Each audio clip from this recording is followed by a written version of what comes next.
But also at 6-5, Shane, Mississippi State, which is I think now your favorite team in the SEC West with the Pirate, Mike Leach. They were high flying at the end of last season until the Egg Bowl and, of course, the bowl loss. But here's the schedule for Mississippi State. A little bit tricky.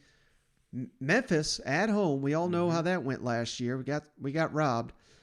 At Arizona, which is basically in a complete rebuild. At LSU. So this, a little bit tricky here. We got a couple road games. But then we swing back to Starkville for Bowling Green. Yep. And Texas A&M, that's also at home.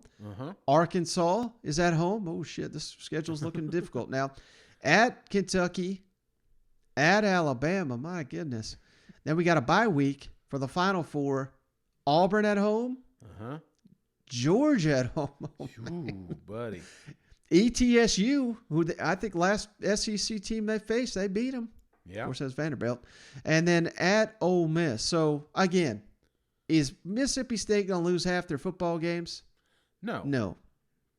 And yeah, obviously they got a tough draw from the East, getting Kentucky, getting Georgia.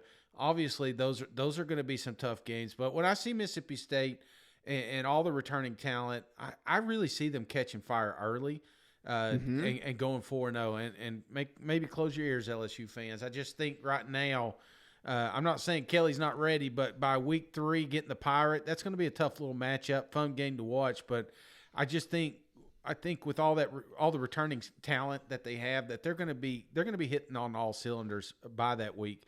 So I just see momentum. Now, when I look after that, it is tough. A&M, Arkansas, Kentucky, Alabama, come on.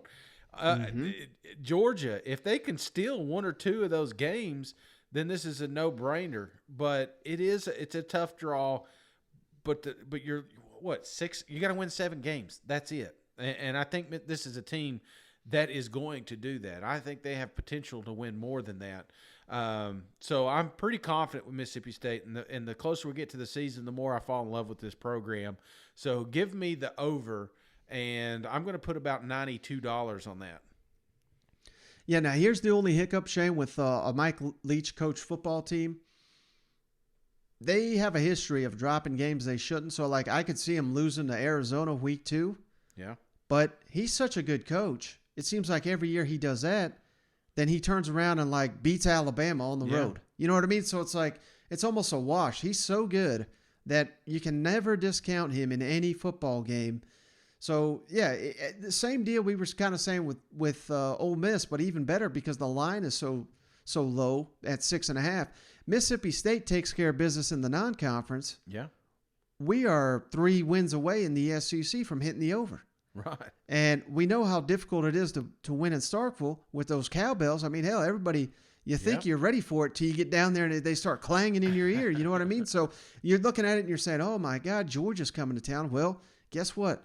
Because the SEC schedule's screwed up and it's nobody on the Bulldogs they're like, oh, Starkville, yeah, it's a cow town. That'll be fine.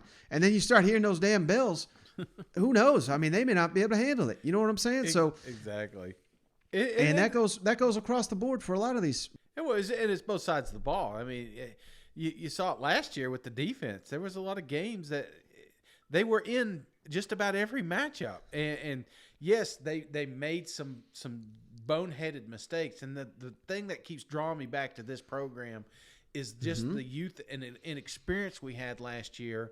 And that is going to correct itself going into this season. So, yeah, I think this is one of those that it changes. I think when people sit down and take a good, honest look at the schedule, they're gonna start placing some money on it. And don't be surprised by the time the season starts that win total doesn't change and goes to the other direction.